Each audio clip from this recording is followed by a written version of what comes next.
కబ్జాలకు ప్రభుత్వ గాని ప్రైవేట్ గాని అసైన్డ్ గాని ప్రజల ఆస్తుల్ని ఆక్రమించుకున్న చివరికి చెరువులను కొండలను కూడా కబలించిన విషయం పాపం కేటీఆర్ కు తెలిసినట్టు లేదు. అంటే మీ మిత్రులను బట్టి మీరు ఎటువంటి వారో అర్థమవుతుంది. సరే, ఈయన కేతిరెడ్డికి ఆయనతో ఉన్న మిత్రత్వం గురించి ఈయన ఎటువంటి వాడో, తెలంగాణను మొత్తం దోచేసిన కేటీఆర్ కి ఇటువంటి మిత్రులు ఉండడం బట్టి, అంటే దొంగలు ఊళ్ళు పంచుకున్నట్టుగా తెలంగాణలో మీరు, ఆంధ్రప్రదేశ్లో జగన్మోహన్ రెడ్డి, ధర్మవరంలో కేతిరెడ్డి వీళ్ళందరూ కలిసి భూ కబ్జాలకు పాల్పడుతూ ప్రజా కంటకులుగా మారి ఇవాళ ఓటమి తర్వాత మేము ప్రజల్లోకి వెళ్ళాం, మేము మంచి చేశాం, మీరు మంచి చేసి ఉంటే ప్రజల్లోకి వెళ్ళిన వాస్తవం అయిండొచ్చు. కానీ దేనికోసం వెళ్ళారు? మంచి చేయడానికి వెళ్ళారా? ప్రజల్ని పీడించడానికి వెళ్ళారా? ప్రజల్లోకి వెళ్తున్న సందర్భంగా సందులు గొంతులు తిరుగుతున్న సందర్భంగా ఎక్కడ ఖాళీ స్థలాలు ఉన్నాయి గుర్తించడానికి వెళ్ళారా? ప్రజా సమస్యలు తీర్చడానికి వెళ్ళారా? ఎక్కడ పడితే అక్కడ ఏది బాగా కనిపిస్తే దాని మీద కన్నేసి దోచుకునే కార్యక్రమానికి శ్రీకారం చుట్టడం ప్రజలకు అందరూ తెలుసు. ఇక్కడ ఒకసారి కేటీఆర్ ధర్మవరంలో ప్రజలు ఎవరికైనా సంబంధించిన వాళ్ళని ఒక్కరికి ఫోన్ చేసి అడిగితే, అవునయ్యా గుడ్ మార్నింగ్ ధర్మవరం పేరుతో ప్రజల మధ్య తిరిగాడు కదా మీ మాజీ ఎమ్మెల్యే, దాని పర్పస్ ఏంటని అడిగితే ఇక్కడ ప్రజలు చెప్తారు.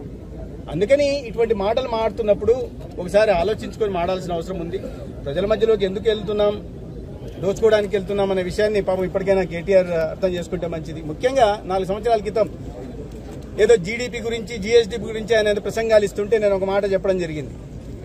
అయ్యా, రాష్ట్ర జీడీపీ పెరగట్లేదు, జీఎస్డీపీ పెరగట్లేదు, మీ కుటుంబ జీడీపీ పెరుగుతోంది అనే విషయాన్ని నేను చెప్పిన సందర్భంగా నా ట్విట్టర్ అకౌంట్ను బ్లాక్ చేశాడు. అంటే ఎటువంటి మనస్తత్వం ఉందో మనం అర్థం చేసుకోవాలా.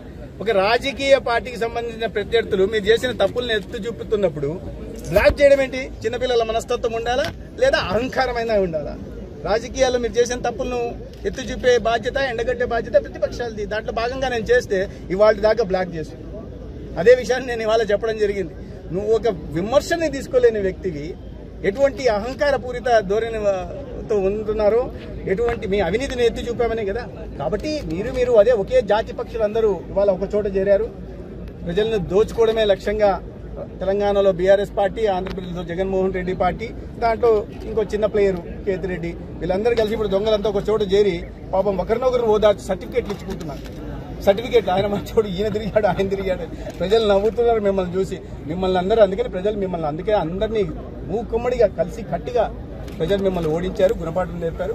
ఒకరికొకరు సర్టిఫికేట్లు ఇచ్చుకుంటా, ఒకరినొకరు ఓదార్పు యాత్ర చేస్తా 5 సంవత్సరాలు మీరు దూరంగా ఉంటే ప్రజా జీవన శ్రవంతికి ప్రజలందరూ కూడా సంతోషంగా ఉన్నారు. ఆంధ్రప్రదేశ్లో ఒక ప్రజాప్రభుత్వం ఏర్పడింది. ప్రజల సంక్షేమం కోసం, రాష్ట్ర అభివృద్ధి కోసం పరితపించే ప్రభుత్వం ఏర్పడింది. తలసరి అప్పును కాకుండా తలసరి ఆదాయాన్ని పెంచే ప్రజాప్రభుత్వం వచ్చింది. కేంద్రంలో, రాష్ట్రంలో ఎన్డీఏ ప్రభుత్వాలు. ఆంధ్రప్రదేశ్కి మంచి రోజులు వచ్చాయి. అతిసార వ్యాధి ప్రబలే సమయం ఇది. సీజనల్ డిసీజెస్ ప్రబలే సమయం అంటే వర్షాకాల సమయంలో ఉంటాయి. దానికి ముందుగా ఎన్నికల సమయంలో ముందస్తు జాగ్రత్తలు తీసుకోవడం, వర్షాకాలానికి ముందు అధికారులను అప్రమత్తం చేయడం, జాగ్రత్తలు తీసుకోవడం, ఎక్కడన్నా లీకేజీలు ఉన్నాయా ఇవన్నీ చూడాల్సిన పని గత ప్రభుత్వం నేను విమర్శించట్టు అయిపోయింది. అది రాజకీయ విమర్శలు చేయట్లా, కానీ ఆ సందర్భంగా చేయాలి. అయితే మేము అధికారంలోకి వచ్చే నాటికి, నేను మంత్రి అయ్యే నాటికి వర్షాకాలం మొదలైపోయింది. అనేక చోట్ల నుంచి ఫిర్యాదులు వస్తున్నాయి. అతిసారి ఇక్కడ ప్రభుత్వం వాటర్ కంటామినేషన్ ఏంటయ్యా కారణం అంటే ఆర్డబ్ల్యూఎస్ పైప్ లైన్లు కానీ, మున్సిపాలిటీలో పైప్ లైన్లు కానీ, ఓవర్ హెడ్ ట్యాంకులను కొన్ని సంవత్సరాలుగా కడకపోవడం కానీ, క్లోరినేషన్ చేయకపోవడం కానీ, బ్లీచింగ్ పౌడర్ అందుబాటులో లేకపోవడం ఇట్లాంటివి వచ్చాయి.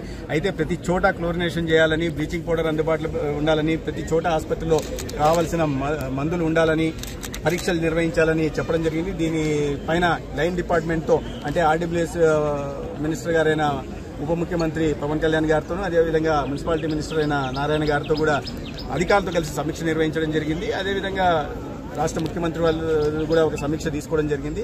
అధికారులందరినీ అప్రమత్తంగా ఉండాలని తెలియజేస్తూనే ప్రజల్లో కూడా వ్యక్తిగత పరిశుభ్రత పాటించాల్సింది, తర్వాత పరిసరాల పరిశుభ్రత కూడా పాటించాల్సింది. ముఖ్యంగా ఈ సమయంలో ఎందుకంటే ఆహారం తిని కూడా చాలా చోట్ల ఇబ్బందులు వస్తున్నాయి, నీరు దాగి ఇబ్బందులు వస్తున్నాయి. మేమేం బయలాజికల్ ఎగ్జామినేషన్ ప్రతి బుధవారం చేసి కొన్ని వేల పరీక్షలు చేస్తూ డిస్ట్రిబ్యూటరీ ఛానల్స్ కానీ నీటి సోర్స్లో కూడా చేస్తూ ఎక్కడెక్కడ కంటామినేషన్ ఉంది, ఎక్కడెక్కడ నైట్రేట్ ప్రెజెన్స్ ఉంది, ఎక్కడ ఫీకల్ కంటెంట్ ఉంది అనే విషయాన్ని సంబంధిత లైన్ డిపార్ట్మెంట్లకు చెప్తున్నాం. దాని జాగ్రత్తలు తీసుకోవాల్సిందని చెప్తున్నాం. అదే సమయంలో ప్రజలకు కూడా నేను చేస్తున్న విన్నపం ఏమంటే వ్యక్తిగత శుభ్రత పాటించాలా, కాచి చల్లార్చిన మంచినీరు తాగాల, ఏదైనా చిన్న సమస్య ఒక్క ఎపిసోడ్ ఇటు మోషన్స్ రావడం మొదలు పెడితే డయేరియా లక్షణాలు కల్పిస్తే వెంటనే ప్రభుత్వ ఆసుపత్రికి వెళ్ళడానికి ప్రయత్నం చేయాలా. దానికి మా ఏఎన్ఎంలు, ఆశా వర్కర్లు సహకరిస్తారు.